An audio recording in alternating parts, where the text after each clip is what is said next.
Devia ter uma musiquinha, né? Para começar esses vídeos. Mas vamos lá. Bem, agora nós passamos a olhar para o conjunto arquitetônico e urbanístico do que nós chamamos de bairros de São José, Santo Antônio e um pouquinho também da Boa Vista. Aqui eu quero retornar a um assunto que a gente tocou no capítulo lá sobre o Recife Antigo, que é a questão da geografia moral. E aqui a gente tem até muito mais conteúdo para discutir este assunto. E quero mencionar alguma coisa sobre o traçado urbano, tá? Do arruamento do bairro de São José e de Santo Antônio. Depois pontuar alguns desses locais de ocupação holandesa, né, que ainda tem reminiscências, digamos assim, no tecido urbano desses bairros centrais do Recife, entre as quais a primeira casa de Nassau, fazer alguns comentários sobre algumas iniciativas científicas do período, como o observatório que havia nessa primeira casa de Nassau e, portanto, as pesquisas astronômicas. Depois o Forte Ernesto, o Palácio de Freiberg, ou Friburgo, e aí também discutir um pouco questões sobre pesquisas científicas no tocante a pesquisas zoobotânicas. Depois o Forte das Cinco Pontas, um pouco também de paisagem, pode ser discutido a partir daqui. E o Palácio Ponta Boa Vista e, por fim, o cemitério judaico, já no bairro da Boa Vista.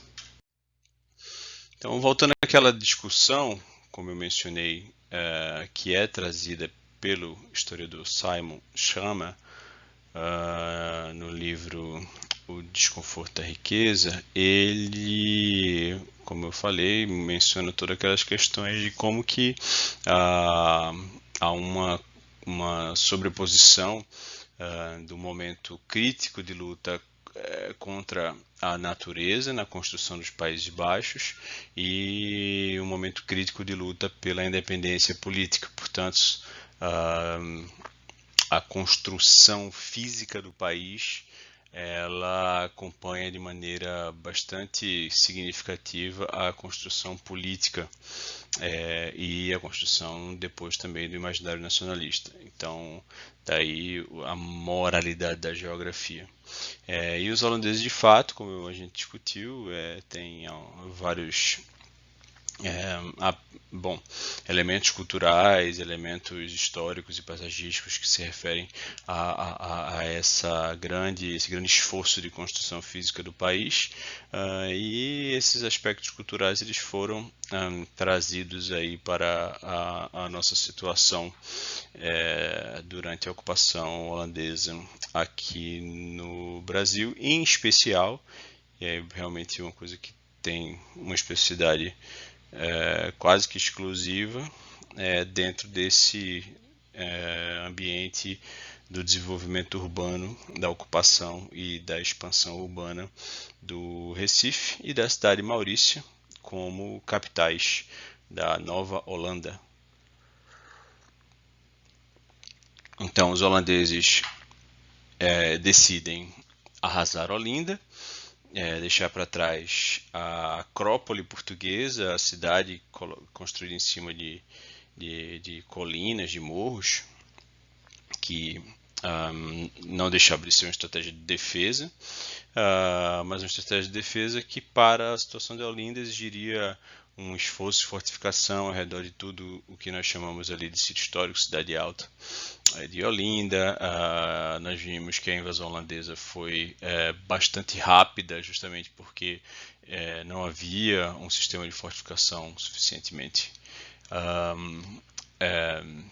resistente, né, a essa ocupação e, desculpa, a essa invasão.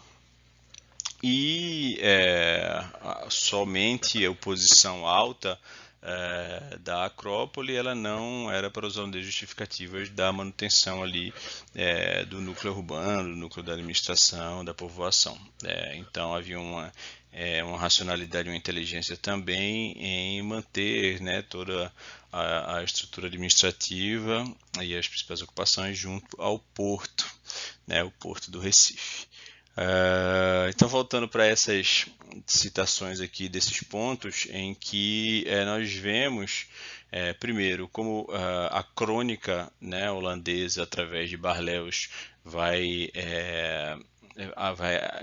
aclamar e vai invocar essa cultura holandesa com relação à interferência na natureza, né? Então, mais uma vez, Barlew's fala, era uma planície sáfara, inculta, despida de arvoredo e arbustos, que por estar desaproveitada, cobria-se de mato. Desaproveitado, espaço natural, ele é desaproveitado, né? Então, o humano é justamente a entidade, o humano é a raça, a espécie que aproveita a natureza, ele dá finalidade, né, à natureza. Águas estagnadas e moitas de arbustos davam um aspecto desagradável a todo esse espaço. Ultrapassava, pois, a credibilidade humana que se pudesse fundar ali uma cidade. Agora, porém, acreditamos pelo testemunho de nossos próprios olhos tê-la erigida a diligência de Nassau, dotado de engenho e audácia para tentar com sua arte e trabalho ainda mesmo o que proibira a natureza. Há aqui um edital que é um dos famosos atos políticos administrativos de Nassau com relação à vida urbana no Recife. Esse está citado por José Antônio Gonçalves de Melo, tá? No livro Tempo dos Flamengos.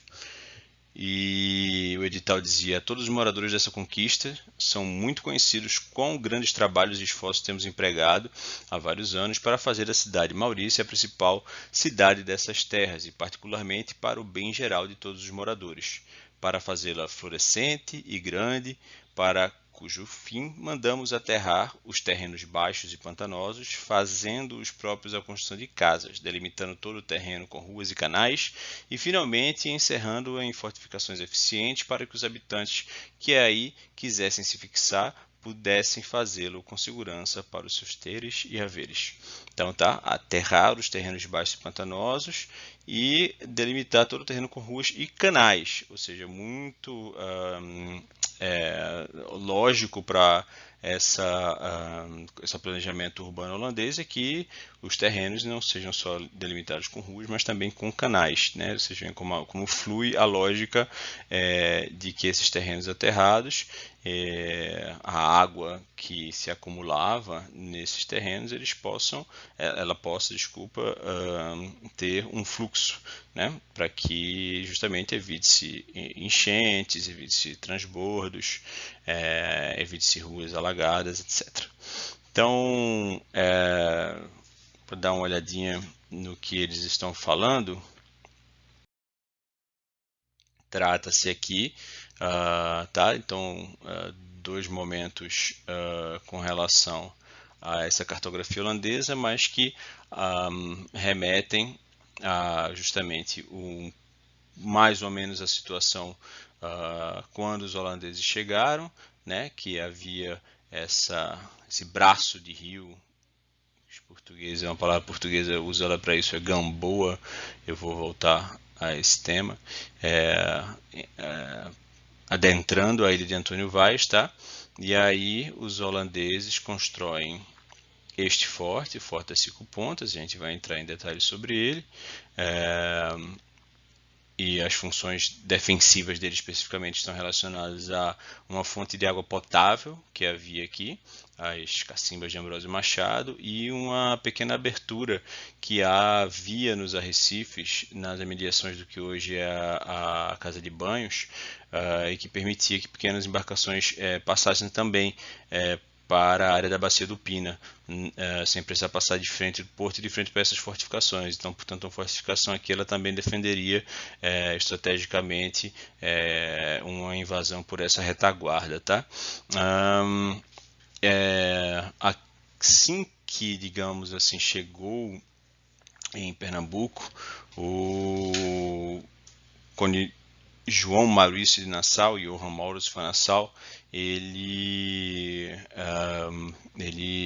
começa a perceber duas coisas. A primeira é que do lado de cá do Recife havia já uma sobrecarga, tá, e uma falta de moradias.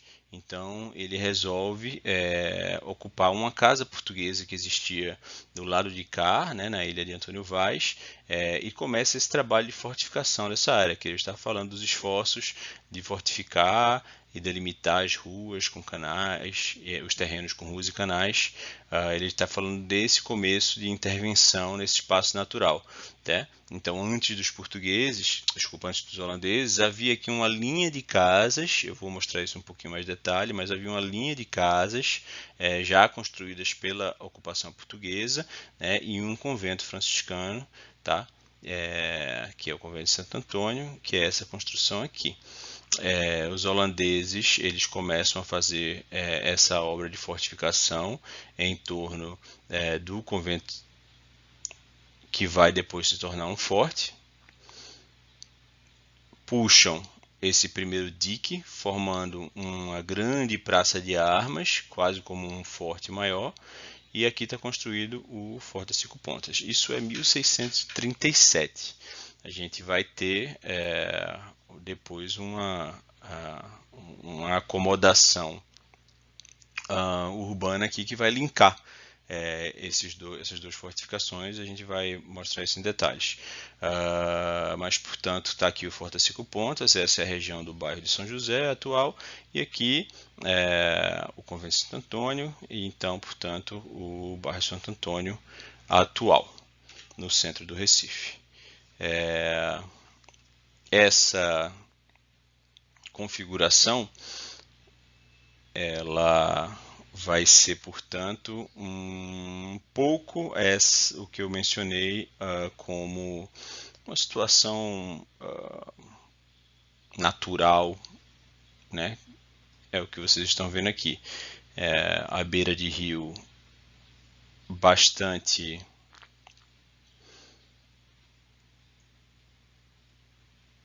natural, ou seja, uma beira de rio pouco fixa, pouco sólida, tá? A gente tem aqui certamente alguma vegetação de mangue, vegetação de charcos, areais, né? Uma paisagem aí bem típica de estuários. Vocês podem pensar em estuários como algumas praias ainda em Pernambuco possuem estuários que vão provavelmente dar uma ideia do que seria a paisagem ali do centro do Recife até esse momento, pelo menos, do século XVII. Então, vocês podem pensar em algo como Carneiros, o Pontal de Carneiros, ou o Pontal de Maracaípe, ou carne de vaca, né? Então um grande estuário com uma vegetação de restinga misturado com a vegetação de mangue, com pequenas dunas e gramíneas, né? Bom, essa situação aqui de 1637, ela vai virar um projeto de cidade, efetivamente, que é o projeto da cidade de Maurícia, ou Mauriciópolis. E esse é o mapa então que mostra o desenvolvimento, né, por volta já de 1642, na verdade, porque a verdade é que esse mapa ele é de base de 1639, mas ele recebe depois algum acréscimo aqui, que é essa região que eu estou mostrando aqui, que é o Palácio de Friburgo. E aqui, portanto, vocês veem que aquele braço de rio que adentrava a ilha, ele desaparece. O que é que acontece com ele? Ele é canalizado, né? Ele vai fazer parte agora da obra de fortificação que conecta o Forte das Cinco Pontas ao Forte Ernesto. E aquele grande quartel, que é aquela fortificação inicial que tinha no mapa anterior, ele tinha uma delimitação por um canal aqui, essa fortificação ela vai virar um parcelamento, tá? E vai haver canais que agora vão atravessar a cidade por dentro. Então, o planejamento dessa cidade é um planejamento tipicamente holandês, que vai pegar essa área natural e vai começar a dar contornos civilizados, né, ou civilizacionais, como essa técnica de controle da natureza. Vejam vários canais atravessando, né, a cidade em linhas retas, em torno também dos bastiões. É importante notar que aqui há também uma lógica militar, né? Todas essas podem perceber que essas ruas elas atravessam os bastiões, que são essas pontas das fortificações, né? Conectando os bastiões de um lado a outro, tá? Sempre com uma lógica militar. Então, se você pegar praticamente qualquer cidade holandesa do século XVII, podem procurar por cidades como Delft, Leiden, Breda, a própria Amsterdã, e as imagens dessas cidades elas vão estar sempre com características muito próximas disso aqui, parcelamentos bem organizados, que tem uma lógica também de organização, de fortificação. Então são cidades fortificadas, mas fortificações que não são mais aquelas fortificações medievais, já não são mais as cidades com grandes muralhas medievais. Essas são fortificações com aspecto de modernidade, da modernidade, tá? Os holandeses eles são no século XVII realmente as sumidades em matéria de fortificação. E aqui nós estamos falando de obras que são de terra, de taipa, e que estão preparadas para prover não somente a área de posicionamento para tropas, mas elas também estão muito preparadas para receber tiros de canhão, né? Contra essas muralhas de terra, e essas muralhas elas absorvem a munição atirada por canhões. Se vocês pensarem em muralhas medievais que não têm essa espessura por causa simplesmente de serem grandes amontoados de areia, uma muralha medieval ela quebra, ela é uma parede que uma bala de canhão consegue derrubar muito facilmente. A função dessas fortificações aqui é também justamente absorver com mais facilidade o tiro de artilharia pesada, tá? Bom, então só mais uma menção com respeito à transição do mapa anterior para esse. A gente está falando, portanto, dessas conexões, e aí você vê que tem algumas construções que começam a despontar fora da área específica dos quarteirões fortificados, que são esse aqui, que é o Palácio Freiburg, ou Friburgo, o palácio principal de Nassau, construído em 1642, e também aqui, construído em 43, um outro palácio de Nassau, que é o Palácio da Boa Vista, né, cuja gravura a gente colocou lá no folder da oficina. Tem essa ponte que ligava ao nosso atual bairro da Boa Vista. A gente vai olhar isso aqui com detalhe. E um último comentário é esta linha aqui, que é um dique acompanhado de um canal, e esse dique e esse canal eles vão ser a origem da Rua Imperial. A Rua Imperial que vai até o bairro de Afogados, onde havia uma outra fortificação holandesa construída mais ou menos no mesmo período desse sistema aqui todo, tá? Então, aqui está o mapa de 39 e 44. Novamente, a situação anterior, um pouco mais naturalizada, digamos, um pouco mais prístina, né, original, onde o braço de rio, a Gamboa, ela adentra aqui a ilha, não há o dique, Não ao palácio nasal, não ao parcelamento do terreno. É, então, essa ocupação é, e essa modificação da natureza ela é bem interessante para se discutir justamente as modificações da paisagem na cidade do Recife, né? O quanto que o Recife ele não seguiu exatamente essas instruções ou esse entendimento holandês de relação com a água, né? A ocupação portuguesa posterior aos holandeses e nosso desenvolvimento urbano já enquanto país independente de Portugal ao longo do século XIX, do século XX, ele entendeu bem a parte do aterro, mas não muita parte dos canais, né? Os portugueses eles aterram rapidamente os canais que foram feitos pelos holandeses e essa água ela começa a perder o seu espaço natural, né? E ficar cada vez mais delimitada à calha do rio. Uma calha do rio que vai sendo cada vez mais estreitada, né? E se você pensar hoje nas margens dos nossos rios, especialmente no centro da cidade, eles são margens de cais de pedra altos, né? A gente não tem mais praias exatamente no centro da cidade do Recife. O Recife ele poderia ter se beneficiado muito simplesmente de uma relação melhor com a água se os nossos patrícios portugueses tivessem dado continuidade a essas obras de canal, né? Então, nós somos até hoje uma cidade que sofre muito, né?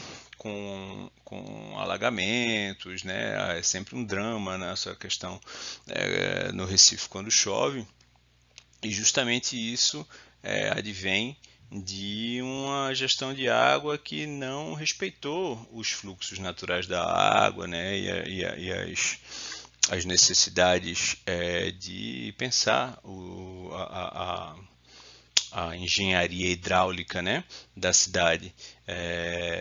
Nós temos sistemas de águas pluviais bastante ineficientes, né? Nós temos alagamentos constantes e nós temos também, bom, aí já é uma outra questão posterior, evidentemente, mas um problema sério de contaminação das águas pluviais, né? Por uma rede de esgoto bastante precária. É, e isso, bom, nós estamos falando de uma ocupação urbana, né, uma malha urbana bem delimitada ainda, o que nós chamamos ali a parte do que chamamos de Recife Antigo, né? Mas lembrando que isso aqui tudo virou aterro, né? Tudo isso aqui foi aterrado ao longo do século XVIII, XIX, XX, toda essa área que eu estou delimitando aqui, né? Toda essa área que eu estou delimitando aqui, isso aqui é a primeira, isso aqui torna-se no século XVIII a primeira grande expansão portuguesa nessa região, né? Que é a região ali do Passo Alfândega, da Rua da Moeda, né? Com a fortificação com o Forte do Matos. Toda essa área daqui posterior aos canais da cidade de Maurícia vai ser também aterrada e nós não temos canais, né, dentro do nosso centro histórico, né? Então a cidade toda essa água que fluía por essas áreas ela foi ficando delimitada como eu mencionei, a calha do rio. Nós sabemos dos problemas de enchente que a cidade teve, né, ao longo da sua história e de resoluções que foram necessárias com relação ao fluxo de água da corrente, sobretudo do rio Capibaribe, né, com a barragem de Tapacurá. Mas continuamos tendo esses problemas, sobretudo com a combinação de marés e chuva, né? O fato é que essa água, ao subir, ela deveria ser permitida penetrar esse tecido urbano de maneira a fluir por dentro das ruas da cidade, né? Ou não por dentro das ruas, mas em paralelo às ruas pelos canais. Isso foi algo que a gente perdeu, né? Na ocupação posterior. E aí, só para mencionar rapidamente o que eu estava falando, vou dar depois o voo de pássaro aqui com o Google Maps, mas aqui está o nosso atual forte das 5 pontas, né, com suas 4 pontas. E a gente tem o arruado do bairro São José e do bairro Santo Antônio, tá? Sempre olhando para esta parte daqui. Vamos colocar aí a Dantas Barreto como um divisor, efetivamente, mas a Dantas Barreto é uma construção muito mais recente, né, já da segunda metade do século XX, mas a gente está olhando naqueles mapas holandeses. Eu vou sobrepor um mapa daqui a pouco, mas estamos olhando para isso aqui é a Ponte Maurício Nassau. A cidade ela começa aqui, no que a gente chama hoje de Rua do Imperador, tá? O convento, o Santo Antônio está aqui, onde que foi transformado no Forte Ernesto. A Praça da República, o Palácio de Freiberg. Esse quadrado aqui delimita mais ou menos o quadrado do que era chamada Velha Maurícia, aquela fortificação, aquele grande quartel, primeiro lá do mapa de 37, e a Nova Maurícia é a expansão daquele mapa de 39 e 44, tá? Que eu mostrei para vocês, a partir mais ou menos da rua aqui da Avenida Nossa Senhora do Carmo para cá, sendo a Rua das Calçadas o resultado do aterro do canal central de Maurícia, tá? E essas ruazinhas do entorno do Mercado São José, elas são todas, não todas, perdão, algumas delas elas são aproximadas ao traçado construído na cidade Maurícia, mas eu vou fazer um comentário mais pertinente sobre isso mais adiante. Mas só para adiantar, a Nova Maurícia ela foi eventualmente completamente destruída pelos próprios holandeses, no contexto da insurreição pernambucana, da rebelião dos luso-brasileiros. Para não comprometer a área de tiro do Forte das 5 Pontas, e também para o caso de uma primeira invasão acontecer, os portugueses eventualmente conquistarem esse forte, essa região aqui ela não servir de esconderijo de tropas, etc. Então, toda essa área aparentemente ela também não sofreu uma grande ocupação. Então todos aqueles quadriculados lá que indicam enfim, arruamento e quarteirões, ele não necessariamente foi área construída, tá? Na parte da Nova Maurícia. Eu vou voltar para o mapa holandês e fazer esse comentário. Um outro aspecto que nos parece reminiscente da ocupação holandesa trata-se justamente, e aí a Rua das Águas Verdes, ela de certa forma ela dá aí uma dica, né, do que a gente está falando, mas não só das Águas Verdes. A Rua das Águas Verdes ela também tem aqui a Rua do Dique, né? Então tudo isso são pequenas remanescentes da nomenclaturas que vão trazer um pouco da memória do que era a cidade antes de ser um grande aterro, né? Então, dique, Águas Verdes, e essa pequena, há uma protuberância daqui na malha urbana da rua direita, ela também indica que isso aqui pode ter seguido ser uma reminiscência de uma das pontas de um dos bastiões da fortificação, tá? Saindo do Forte das 5 Pontos. Então, vou sobrepor aqui o mapa anterior. Forte 5 Pontas, tá? Isso aqui seria a Rua das Calçadas. Aqui a Maurícia Velha, ou aquele grande quartel original, né?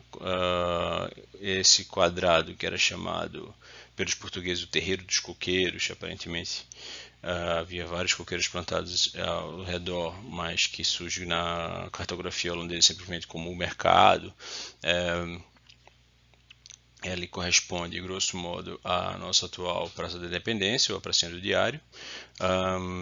E, como eu falei, a linha de praia, ela era mais ou menos a linha da Rua do Imperador, onde está localizado o Forte Ernesto, né, que foi a fortificação feita em torno do Convento de Santo Antônio, e o que é hoje a Praça da República, é a área do Palácio e dos Jardins de Nassau. Tá? A gente vai entrar em detalhes sobre tudo isso. Então, essa é a cartografia um pouco mais clara, né, dentro daquilo que a gente estava falando, e nós vamos fazer aí um voo de pássaro.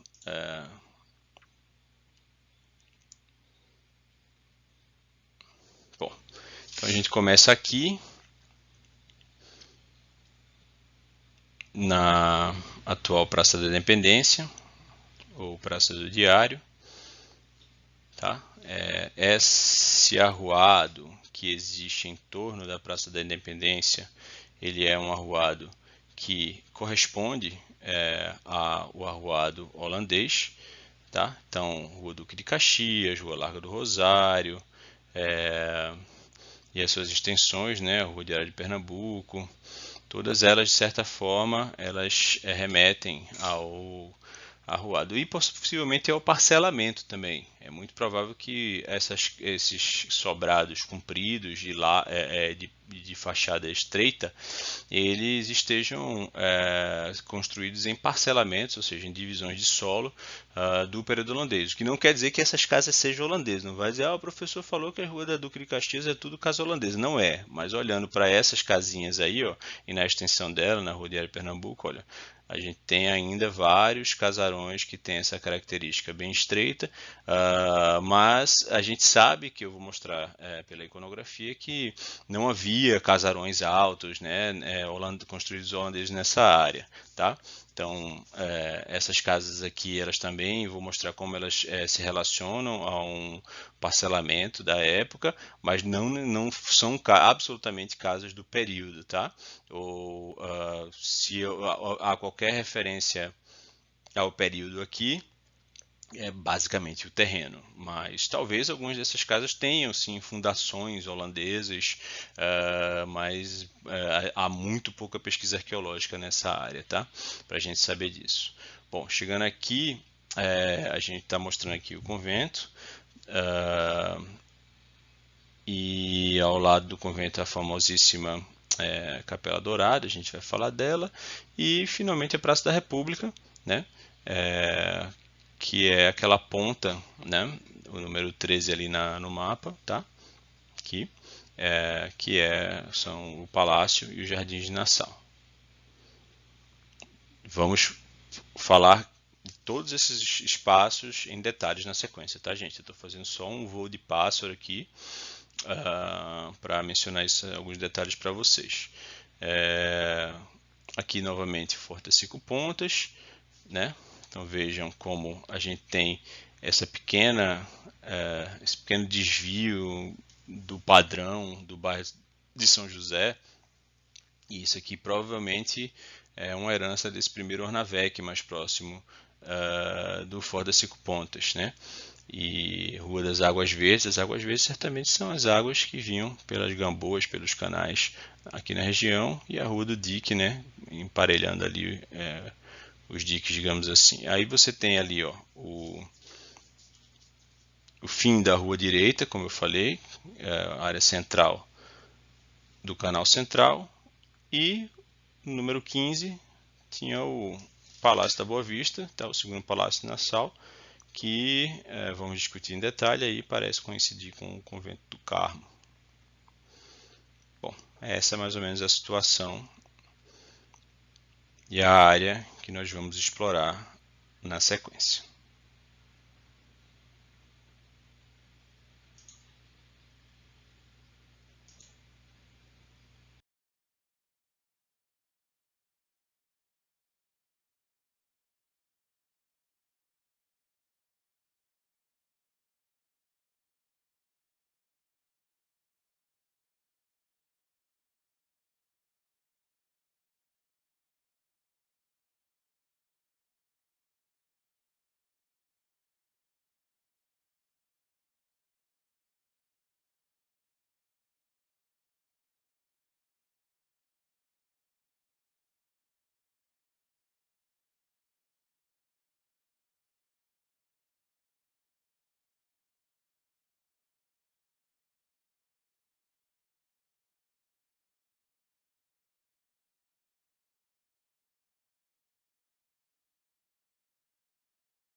Aqui a gente tem uma imagem que é uma pintura de Franz Post, já realizada em 1657, mas baseada em um desenho que sabemos que ele fez aqui no Recife, né?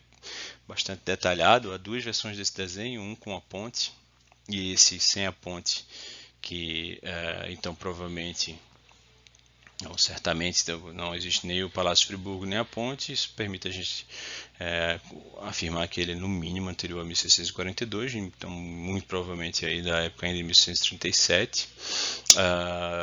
E ele é bem interessante, essa pintura é bem interessante por demonstrar, primeiro, o aspecto de praia, né? Ou de uma praia provavelmente muito lamaçosa, inclusive isso devia ser uma terra bem lamacenta, típica aí de, como eu falei, de estuários, né? De área de estuários, né?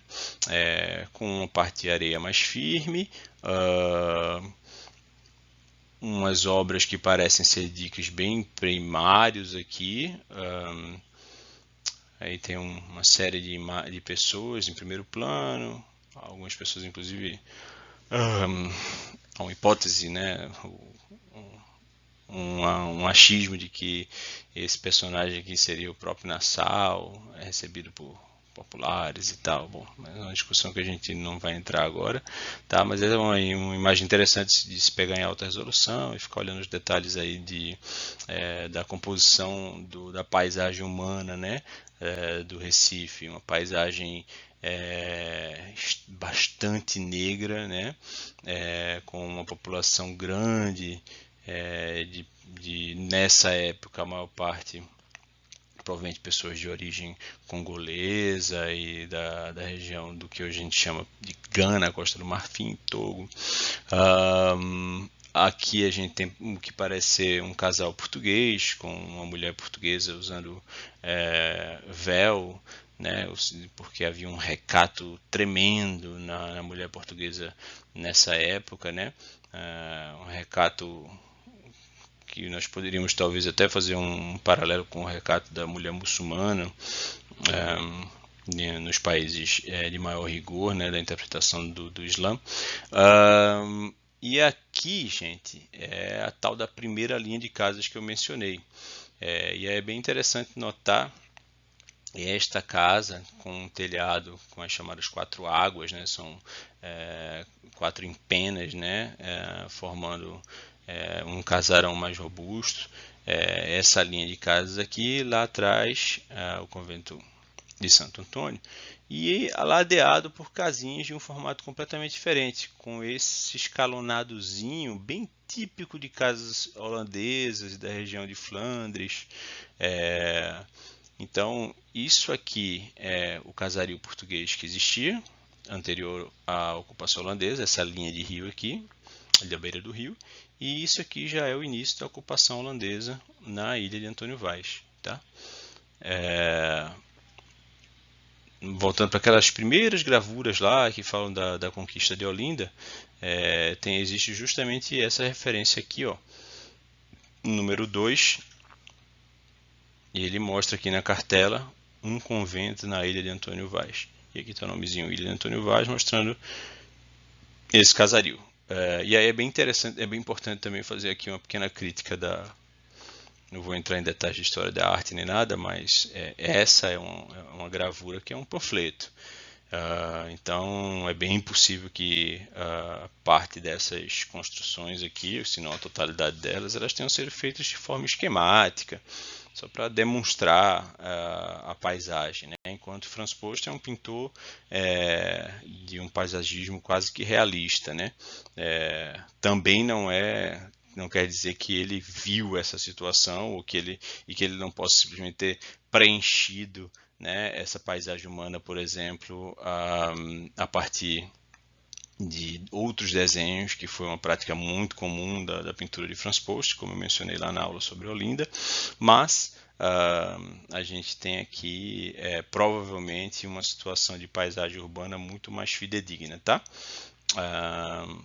E aí a gente tem uma outra imagem que mostra o local de onde essa pintura foi feita, que foi provavelmente o topo de uma casa que estava do lado de cá desse arruado, né, continuando a linha de casas aqui, ó, da margem do rio, das casas portuguesas, e é esse casarão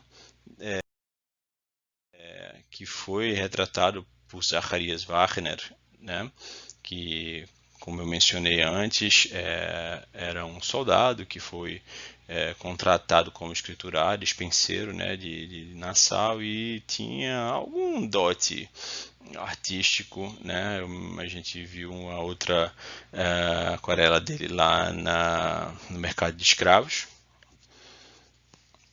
E aqui está a casa que foi efetivamente a primeira casa ocupada por Maurício de Nassau neste período holandês, tá?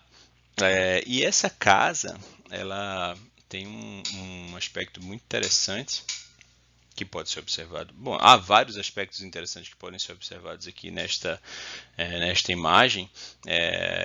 Eu vou mencionar basicamente 3 deles, tá?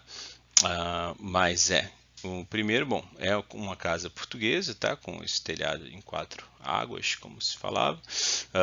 Ali no fundo vamos ver algumas casas que já são de construção holandesa, então vocês podem ver como elas são casas mais compridas, né? Não tem esse formato quadradão e tal, com fachadas triangulares e tal, e correspondem, mais uma vez, provavelmente, se fizermos escavações arqueológicas em todas as casas da Rua do Caxias, as fundações dessas casas aqui estarão lá.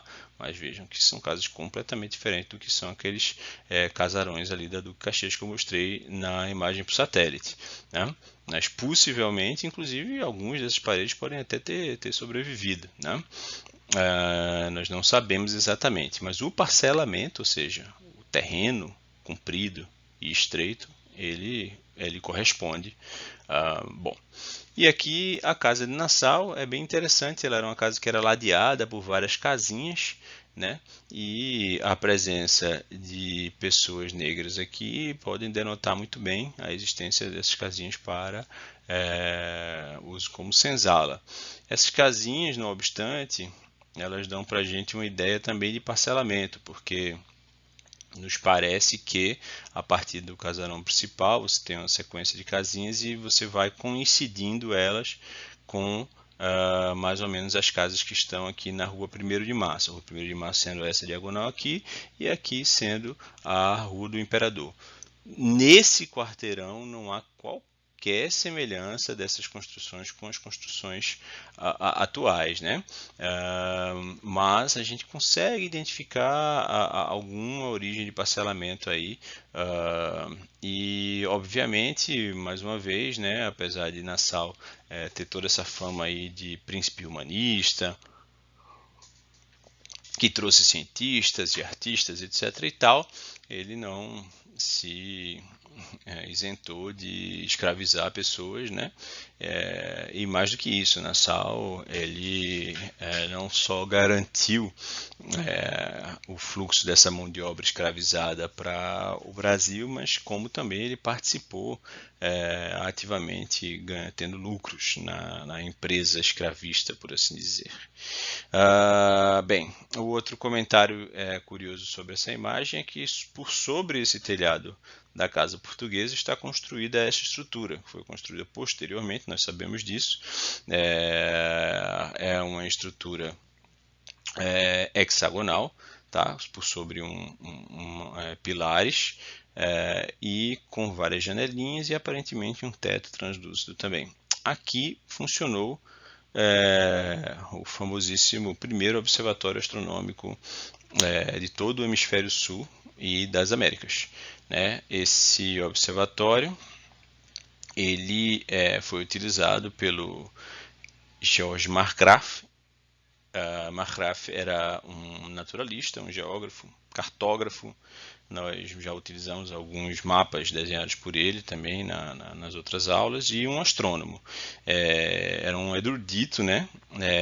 E ele estava articulado realmente com a vanguarda da ciência astronômica do seu tempo. Ele estudou na Universidade de Leiden, e sabe-se que, por exemplo, o quadrante, que é um instrumento em forma de um quarto de círculo, que ele utilizou, que é um instrumento para medir a altura de um astro, um objeto com relação ao horizonte. Ele tinha características dos aparelhos astronômicos mais sofisticados da época, aí no século XVII, né? Com influência direta, por exemplo, do grande astrônomo desse período, que é Tycho Brahe. Então, a gente tem aí, provavelmente operando no Recife holandês, um dos instrumentos científicos mais sofisticados do século XVII. Markgraf, ele então faz várias observações astronômicas de alta precisão, né? Algumas também lá em Natal, no Rio Grande do Norte, e ele fez uma anotação de diversos fenômenos, como eclipses, órbitas planetárias, nebulosas. Ele fez tábulas meteorológicas também, identificou e nomeou estrelas, e produziu, inclusive meteorologicamente, ele produz uma tabela de pluviosidade, mostrando a incidência de vento e de chuva no Recife entre 1640 e 42. Essa obra, os manuscritos de Markgraf, estão lá na Universidade de Leiden até hoje. Bem, é bem importante mencionar, eu acho, fazer um comentário um pouco mais estendido sobre essa questão da ciência e NASAL, que a gente está falando, evidentemente, esse príncipe humanista, né? NASAL, ele não era exatamente príncipe, mas um nobre humanista, né? Ele é sempre tido como esse mecenas das artes e das ciências. NASAL foi um cara que teve realmente uma educação dentro dos ditames do humanismo da região ali da Baixa Renânia, dos Países Baixos, etc. Né? O pai dele foi gestor de escolas, ele frequentou escolas que eram destinadas a jovens nobres, né? Não só na Alemanha, como também na Suíça. E ele entende duplamente que faz parte da vida de um nobre cavaleiro o incentivo às artes e às ciências, mas ele também tem uma série de implicações políticas, né? Com intenções político-econômicas com essa comitiva artística e científica, tá? Então, por exemplo, observações astronômicas e meteorológicas, elas não são simplesmente fruto de uma curiosidade acadêmica, científica pura, né? Elas têm aplicações na navegação, aplicações no planejamento agrícola, aplicações no planejamento de movimentos de guerra, aplicações para a cartografia, e a cartografia tem várias aplicações político-econômicas. Então, Nassau, ele mais do que um mecenas, ele é um administrador muito sagaz no sentido de fazer com que essa comitiva ela gere conhecimento, um conhecimento que é um capital, né? Um capital que faz com que essa exploração capitalista do território ela seja mais eficiente, mais bem planejada, né? Então, e aí um breve comentário sobre como que algum panegírico, algum elogio desmedido dessa ocupação holandesa vai falar que os holandeses foram muito desenvolvidos, trouxeram desenvolvimento para o Recife. O Recife teve desenvolvimento, né? Olha, essas informações elas ficaram dentro de um círculo muito fechado em torno do próprio Nassau, em torno dessa comitiva artística. Foi um conhecimento que não se tornou educação pública, não se tornou nada parecido com um bem ativo para a coletividade ou algo do tipo, tá? Então, vamos com bastante cuidado antes de fazer qualquer tipo de apologia que não perceba justamente que, evidentemente, sim, e a gente está falando aqui dos holandeses justamente porque produziu-se uma infinidade de conhecimento que é muito importante até hoje.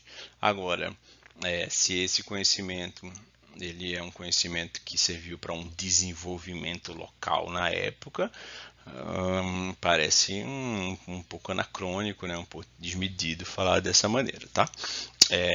Mas a gente vai falar um pouco mais sobre essa questão da ciência no século de Nassau. Mas antes a gente vai dar uma paradinha, antes de eu chegar lá no Jardim de Friburgo, para a gente falar um pouquinho mais de cientistas, naquilo que eu mencionei do Forte Ernesto. O Forte Ernesto, ele como eu falei, foi uma fortificação feita em torno do convento franciscano, da ilha de Santo Antônio, e esse convento ele teve construção iniciada, nós sabemos, em torno de 1606, né? Ou seja, bastante antes da ocupação holandesa, e sabemos também que a igreja do convento ela chegou a ser utilizada para o culto protestante, por soldados, especificamente soldados ingleses. Esse convento atual ele é um complexo que ele inclui a nossa famosíssima Capela Dourada, né, que na verdade é a Capela dos Noviços, né, que é muito famosa, né, pela sua carpintaria folheada a ouro. Ao lado da Capela Dourada está a igreja conventual dedicada a Santo Antônio.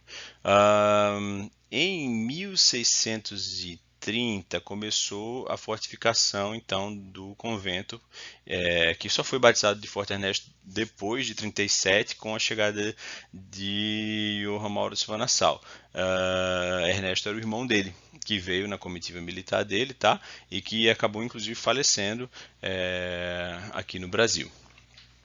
Essa fortificação em torno do convento, ela vai fazer com que esse espaço ele tenha, um pouco lembrando o desenho do Forte do Brum, ele tinha dois baluartes voltados para o continente e meios baluartes, ou seja, ele tinha um paredão mais reto voltado para o rio.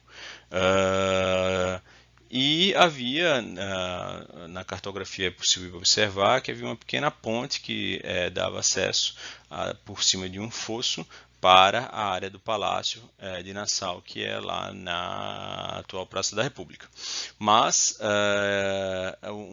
para além disso, há um detalhe bem interessante sobre esse convento, sobre esse forte, que o forte ele foi efetivamente desmantelado, tá, pelos portugueses depois que os portugueses reconquistaram o Recife. E sabemos que houve grandes reformas, né, ao longo do século XVIII, e nós sabemos também que a capela original do convento ela não existe mais da maneira como ela era, né? Foi a atual igreja de Santo Antônio, então ela foi um produto do século XVIII, ela não existia dessa forma como ela está aqui, tampouco existia qualquer estrutura aqui da Capela dos Noviços. Mas essa reforma ela modificou bastante, né, o que seria a estrutura desse convento ali no período da ocupação holandesa, tá? Nós sabemos, entretanto, que esse claustro que ele é reconstruído, tá? Esse claustro é essa área central aqui, né, do convento, esse pátio central do convento, ele recebe uma bela azulejaria que é possível observar lá, né, com a representação de várias cenas bíblicas. A igreja também tem uma azulejaria muito bonita, que retrata a vida de Santo Antônio, com algumas cenas ainda de mártires católicos, Nossa Senhora. Mas o que nos interessa aqui com relação aos holandeses é que neste claustro está uma coleção muito peculiar de azulejos que estão posicionados dessa maneira no guarda-corpo, né, sobre os arcos centrais ali do claustro, que são azulejos holandeses. Vejam só.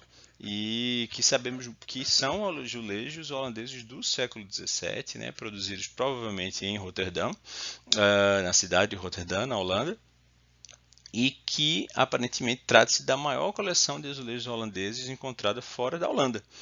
Não existe nem sequer outra colônia holandesa, mesmo as colônias que foram colônias por séculos, onde se encontre uma coleção como essa. Então são azulejos quadradinhos, pequenininhos, são 18 painéis, tá? Totalizando aí 924 azulejos. E eles passaram décadas ou até mesmo séculos escondidos, porque havia uma pintura de cal por sobre esse guarda-corpo, e eles foram aparentemente encontrados na década de 50 do século 20.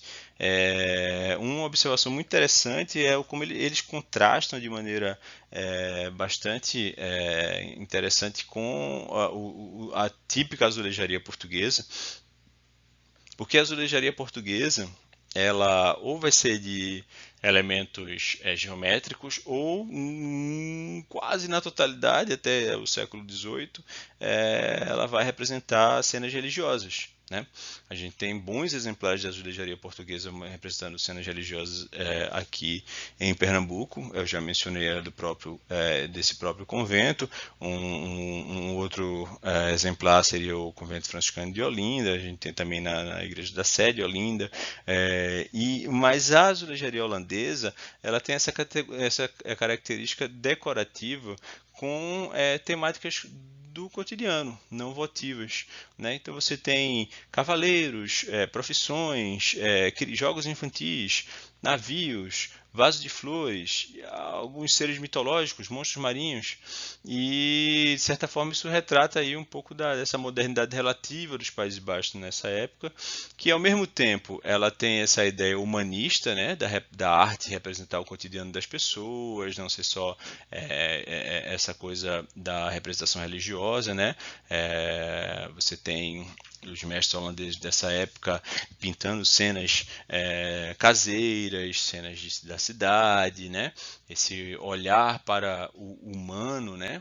E ao mesmo tempo tem uma influência calvinista aí, já que na Reforma Protestante há uma abolição de imagens religiosas em igrejas, né? Então os artistas eles acabam produzindo outro tipo de imageria, digamos assim.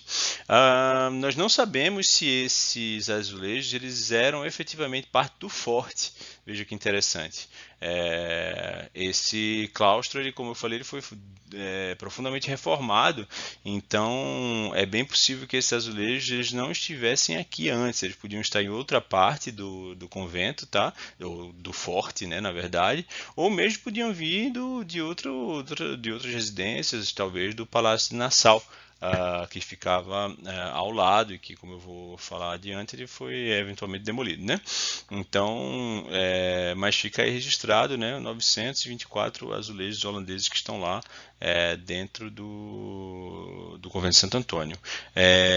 Uma última referência ao convento, interessante que lá na igreja de Santo Antônio foi sepultado Henrique Dias, que é o capitão dos negros, né, das tropas luso-brasileiras, do Terço dos Negros. E há uma placa assinalando o fato de que Henrique Dias ele está sepultado ali, faleceu em 1662, e a placa não deixa de ser mais um exemplo desse panegírico, né, da insurreição pernambucana, falando sempre mencionando Henrique Dias como herói, falando dos invasores holandeses e tal. Mas aí, como eu falei, a insurreição pernambucana é praticamente um assunto à parte aqui na ocupação holandesa.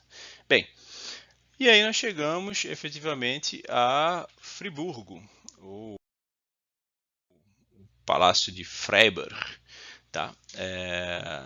Lá no voo de pássaro no vídeo, no Google Maps, eu baixei o mapa para ele ficar mais ou menos dando a impressão do que seria isso aqui. é basicamente uma ideia do que é a linha de água do Rio Beberibe e o Palácio de Friburgo, né, que foi construído frontal ao rio. Ele tem aqui vários assuntos interessantes, várias intertextualidades aí para se discutir com relação a ele, né? Bom, o palácio ele foi construído na ponta dali da ilha, né, de Antônio Vaz, e ele corresponde com os seus jardins à área da atual Praça da República, mas ele não é e não esteve jamais no mesmo local do Palácio Campo das Princesas, tá? Em torno ali da Praça da República hoje a gente tem construções quase todas do século XIX, né? O Campo das Princesas de 1841, o Teatro Santa Isabel, né, da década de 50, o Liceu de Artes e Ofícios, né, que é da década de 80 do século XIX, 1880, e o Tribunal de Justiça, que é o mais monumental deles, que já é uma obra aí do começo do século XX, 1930 já, na verdade, uma das obras mais tardias daquele estilo monumental, neoclássico, eclético da arquitetura em Pernambuco. Então, o que é que a gente tem de herança holandesa aí? Eu sempre falo assim, a herança holandesa na Praça da República é simplesmente a existência de um espaço verde, né?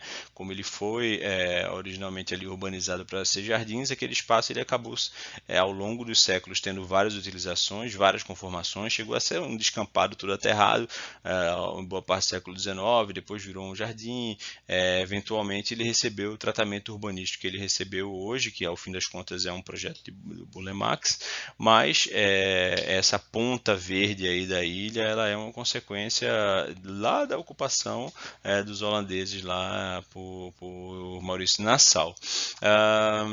E a outra herança eu acho que é interessante, que é a questão da permanência desse espaço como uma sede do Poder Executivo, né?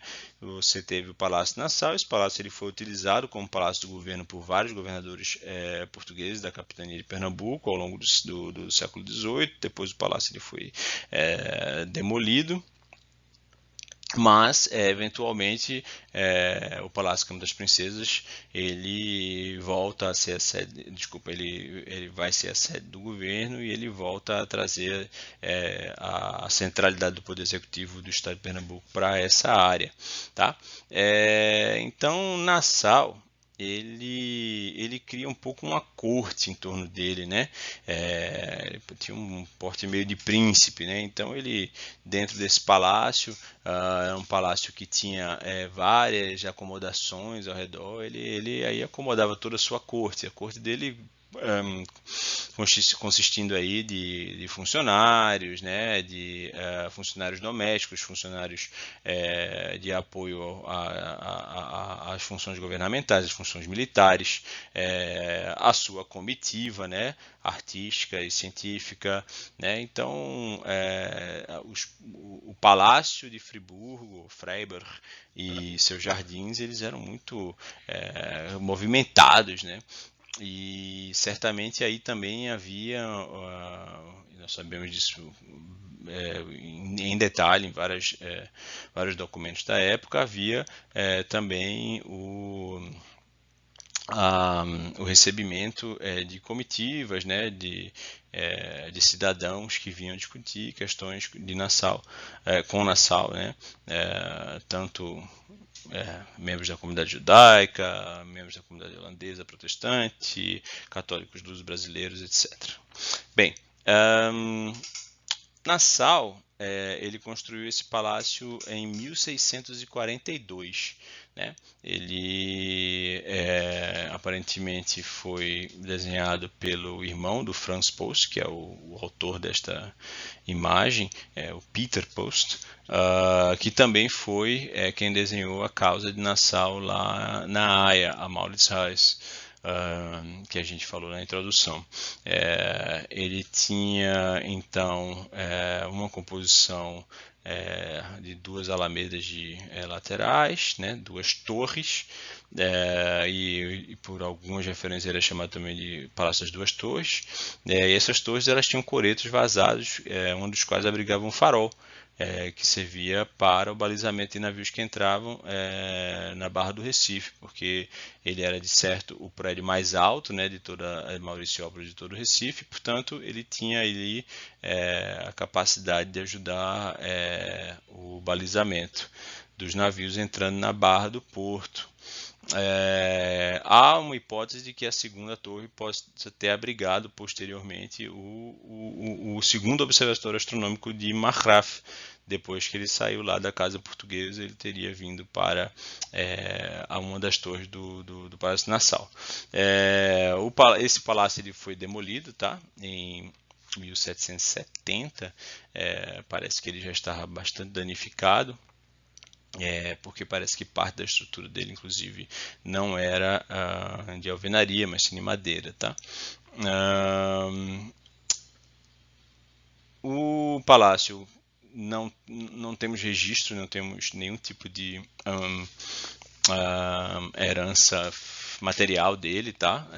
Escavações arqueológicas ali na Praça da República certamente nos trariam alguma informação sobre as fundações e essa estrutura, as medidas exatas, mas o palácio ele estaria ali mais ou menos entre as duas primeiras seções próximas do rio Beberibe, ali mais ou menos onde está o Baobá e aquela rua que vira um estacionamento na frente do Palácio do Campo das Princesas. Ele não coincide com a estrutura do Palácio do Campo das Princesas, tá?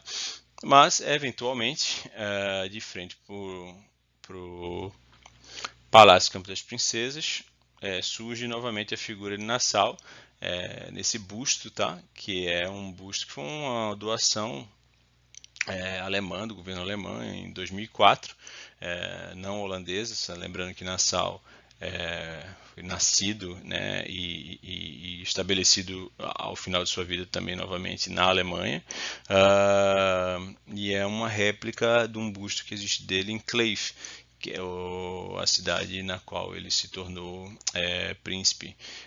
E ele, no mausoléu, perdão, dele em Kleve, existe esse busto, né? Então uma cópia foi feita, foi dada de presente à cidade do Recife e foi colocada de frente para o Palácio do Governo. Então isso gera aí alguns questionamentos, talvez, sobre, bom, uma homenagem a um ex-colonizador, né? Justamente de frente e sinalizando aí esse poder de governador que ele teve nessa época, né? Mas como eu mencionei, um homem que, né, bom, por mais que tenha deixado um legado que nos ajuda muito em termos de pesquisa, né? E também para a história da ciência, até ele não deixa de ser uma figura controversa, né? Tanto por sua atuação ambígua aí quanto à população brasileira, quanto por causa da sua participação no tráfico de escravos. Então, lembrando aí aquele comentário que eu fiz na introdução sobre a galeria de racistas, né?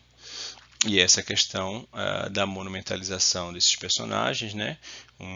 Quando até mesmo a Mauritshuis, a casa de Maurício lá na Holanda, retirou o busto dele da entrada.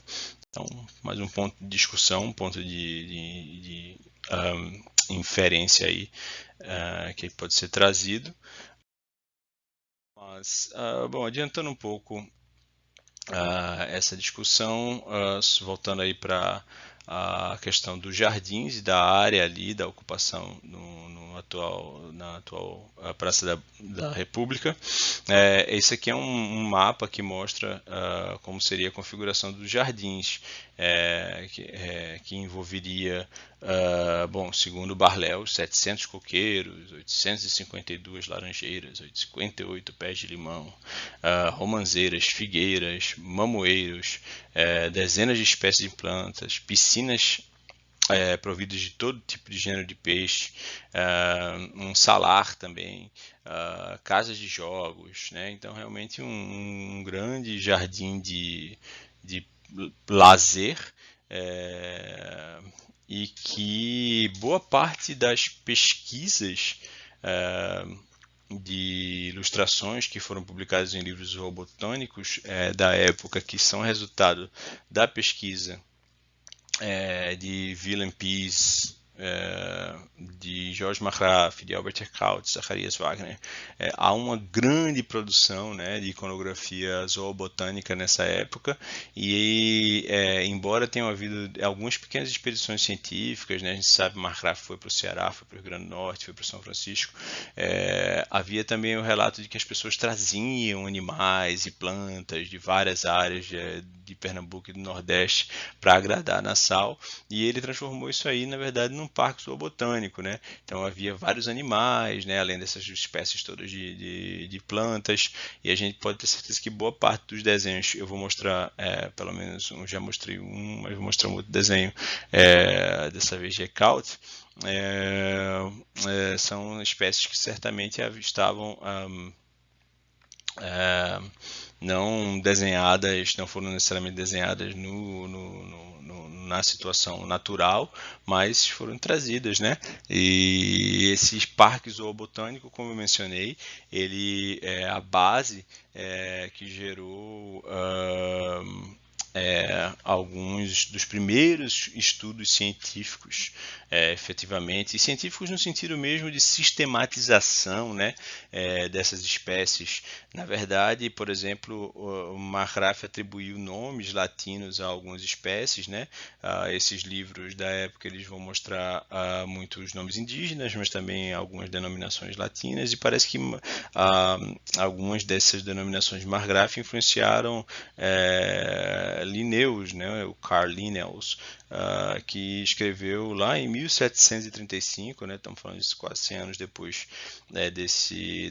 desse momento, o sistema de classificação da natureza, que é o que a gente utiliza até hoje, né? Então, parece que um dos primeiros passos, né, para esse descrever científico da natureza que nós temos hoje, ele foi dado aí, nos jardins de Nassau, no que se tornou a nossa atual Praça da República. Então, a descrição, a catalogação, né, não é só uma curiosidade pela natureza, é um procedimento realmente de conhecimento, é um procedimento de poder, né, sobre a natureza, de controle sobre a natureza, e os próprios jardins, eles são essa metáfora de ordenamento da natureza, né, é uma coisa bem interessante da própria história da humanidade. Bom, então, sobrepondo mais ou menos essa área à atual Praça da República, gente, a gente teria o palácio, que é a estrutura mais ou menos aqui, tá? Entre essa primeira e a segunda seção da praça atual, e os jardins, portanto, ocupando toda essa área, né, envolvendo parte do Palácio Câmara das Princesas, de Santa Isabel, do Palácio da Justiça, do Liceu. E aí eu queria mostrar para vocês, pelo menos há em abundância, tá na internet, essas imagens, né, zoobotânicas do período, né? Elas foram publicadas em algumas publicações distintas na época, já também houve manuscritos também que ficaram desaparecidos até muito recentemente. Mas eu vou mostrar aqui provavelmente um dos espécies mais interessantes da fauna brasileira, que certamente era muito comum aqui nas proximidades da cidade de Maurícia, porque é muito comum até hoje dentro do nosso espaço urbano, uma espécie silvestre que se adaptou muito ao espaço urbano, né? Esse animal maravilhoso, o Didelphis albiventris, né? O nosso famoso timbu. Aí provavelmente, não tenho certeza, mas creio que a primeira representação do timbu por um artista europeu, né? E aqui eu coloquei uma fotinha de um timbu atual, glorioso.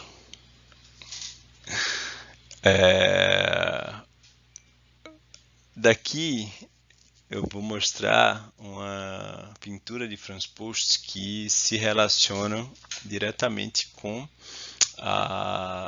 aquela discussão que a gente teve sobre o cenário, né, a paisagem natural da ilha de Antônio Vaz antes da ocupação holandesa, seria a planície Cincuta e Safara lá do Barleus, né, com suas águas estagnadas, né, isso aqui é um pouco aquela gamboa, aquele braço de rio. Então essa imagem é uma das primeiras imagens que Franz Post realiza, né, ao chegar no Brasil.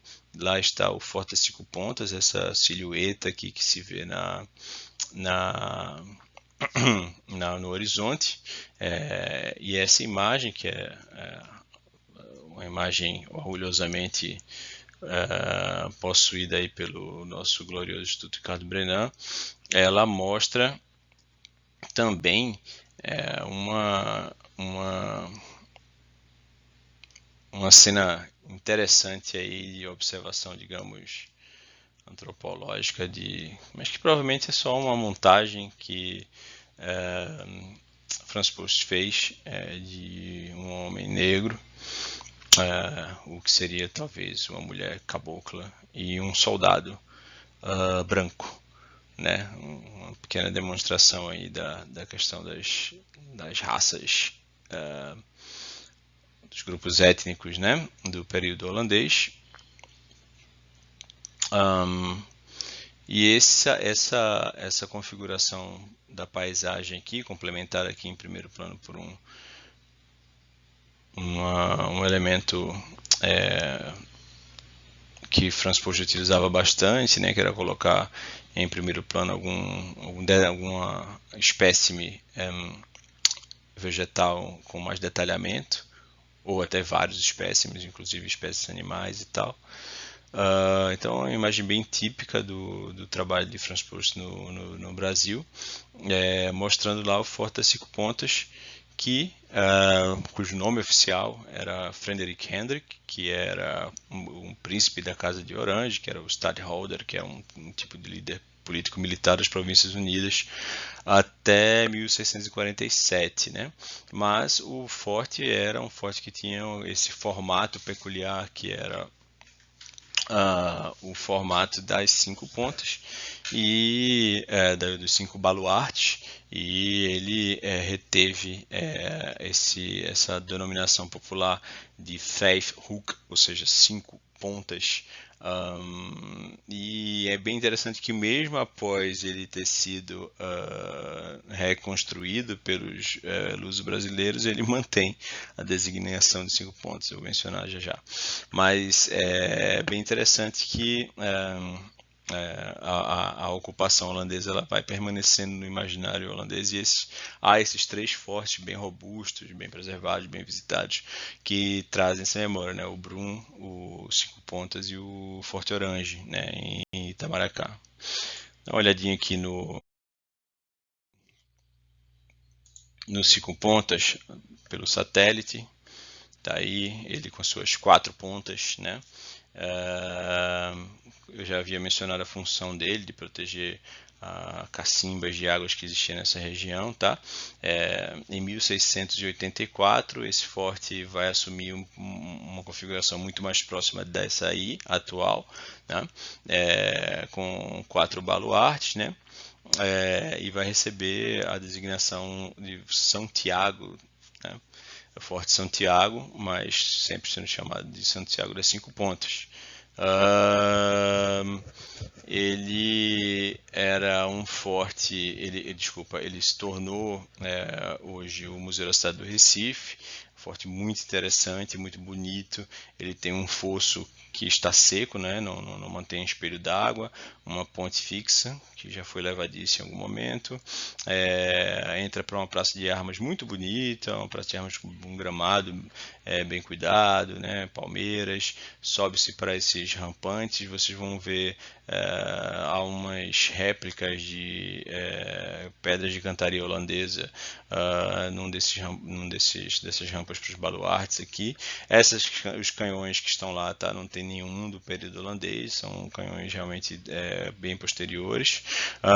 E o museu o forte é o Museu da Cidade do Recife, que tem como uma parte da sua exposição permanente, que é uma exposição sobre a evolução histórica da cidade do Recife, ele tem efetivamente lá, evidentemente, uma pequena passagem sobre a ocupação holandesa, né?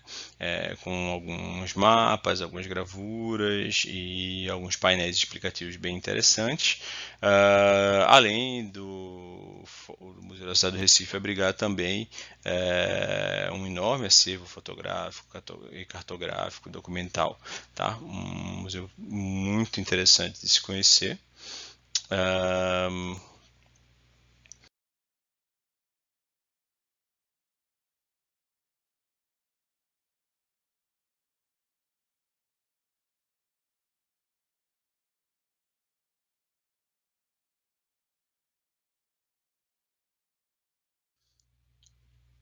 O outro ponto de interesse para a gente é o Palácio e a Ponte da Boa Vista, tá? O palácio que foi construído em 1643, como está aqui na gravura mostrando a fachada dele.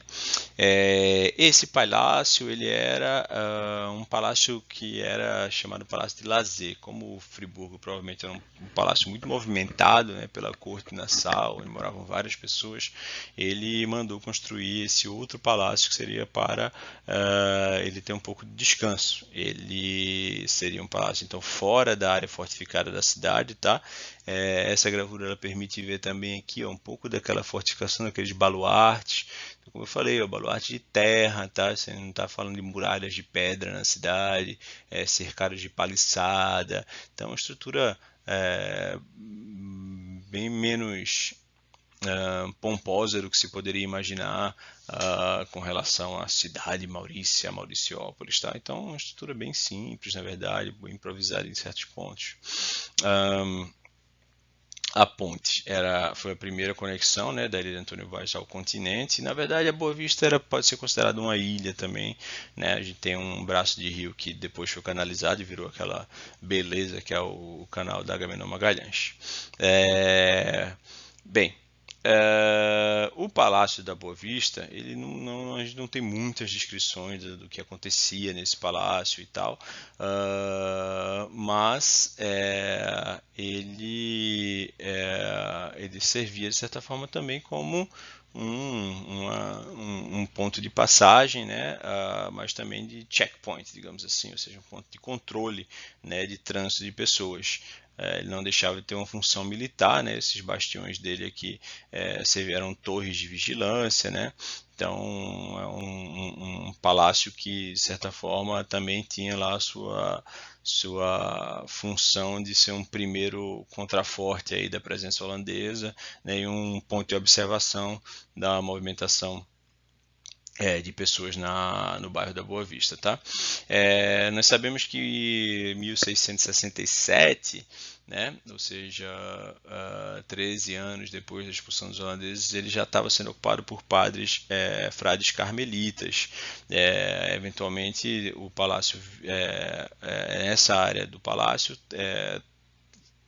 foi construído um convento carmelita, né, que deu origem depois a toda a estrutura ali do complexo da Igreja de Nossa Senhora do Carmo, do Convento do Carmo, e há quem creia que parte da estrutura do atual Convento do Carmo ele seja realmente reminiscente de estruturas do Palácio da Boa Vista, e especificamente há numa das alas do convento uma torre de esquina. Eu vou mostrar ela aqui na imagem de satélite, e há quem pense que essa torre ela possa ser um reminiscente dessa torre central do Palácio da Boa Vista de Nassau. Vou mostrar para vocês aqui, tá? Que é a Igreja do Carmo, com o convento anexo, tá? Que é a Igreja da Ordem Terceira. E veja só.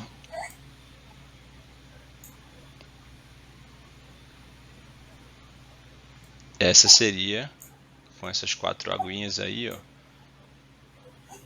Ela seria uma torre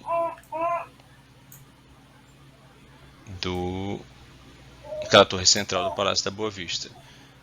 A gente teria, fazendo um esforço muito grande, aquela gravura lá, ela teria mais ou menos esse posicionamento aqui, tá? E a ponte, ela, bom, enfim, já não remete a nenhuma, de forma alguma, o espaço que a gente tem hoje, né, no bairro Santo Antônio. Então, mais um grande ponto de interrogação sobre a questão da ocupação holandesa. Será que a torrezinha da ala leste-oeste do convento ela é uma reminiscência do Palácio da Boa Vista? E o que mais, né, dessa estrutura poderia comportar? Será que aquele cais de pedra está aqui por baixo? Mas só saberemos se um dia efetivamente escavações arqueológicas forem feitas nessa área aí, tá? Bom, adiantando um pouco,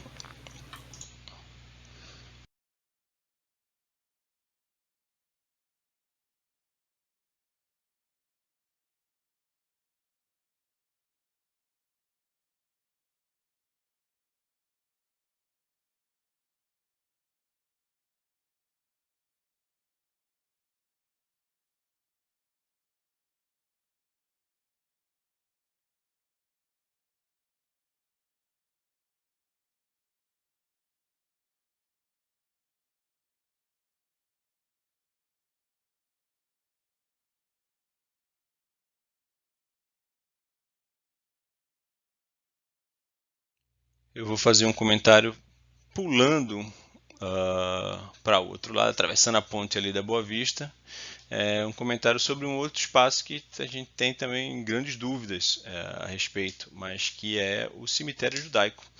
É bem tradição das comunidades judaicas que os cemitérios judaicos eles tenham algumas recomendações de preceitos religiosos. Uma das quais é estar em terra natural, em terra nunca cultivada ou construída, né? Então, a comunidade judaica ela busca é, fazer o seu cemitério fora da área da cidade ocupada, né? E vai fazer uma das poucas construções feitas pelos súditos holandeses ali na Boa Vista, no que é a nossa área do bairro da Boa Vista.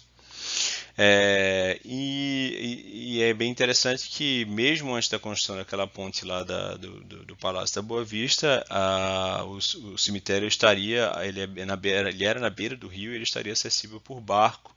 E é interessante mostrar essa gravura aqui do enterro de judeus fora de Amsterdã, que mostra uma localidade que fica na grande Amsterdã hoje, né?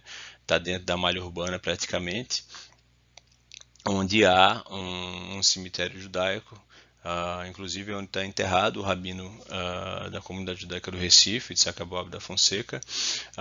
E essa gravura aí, ela já é bem posterior, um pouco posterior, de 1680, mas ela mostra um enterro judaico sendo feito através de barco.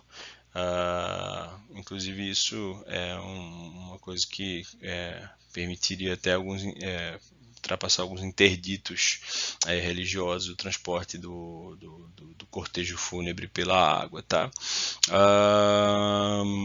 Há algumas referências a esse cemitério na cartografia holandesa, tá? Então, vou fazer um destaque aqui. Então, novamente aqui, olha, a cidade de Maurícia, aqui é a ponte do Palácio da Boa Vista.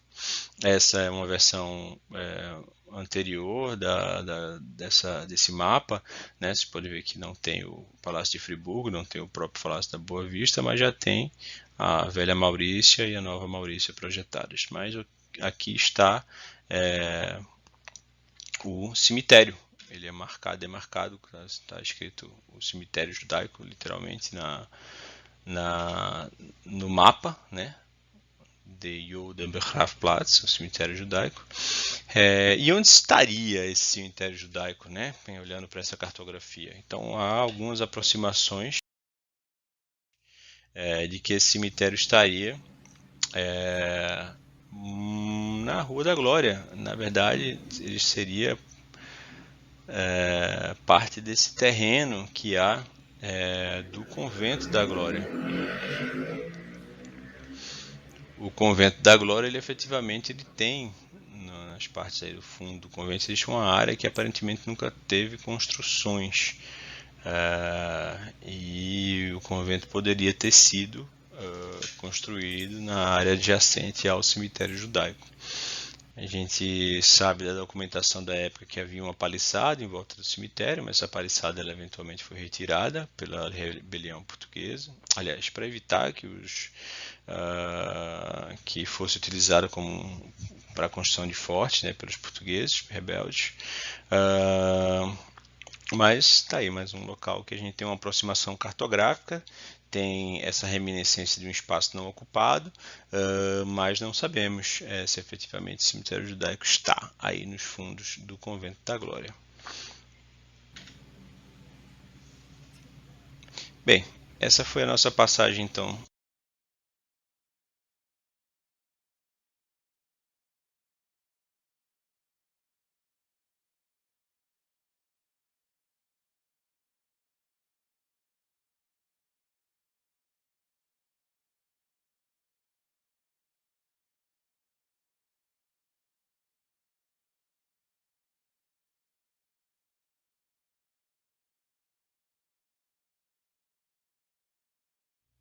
Sobre a Boa Vista,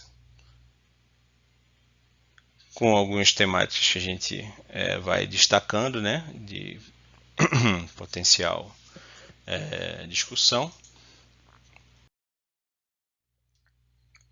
E a gente parte para a próxima aula, para olharmos a Várzea do Capibaribe. Sobre a Boa Vista, com algumas temáticas que a gente vai destacando, né, de potencial discussão.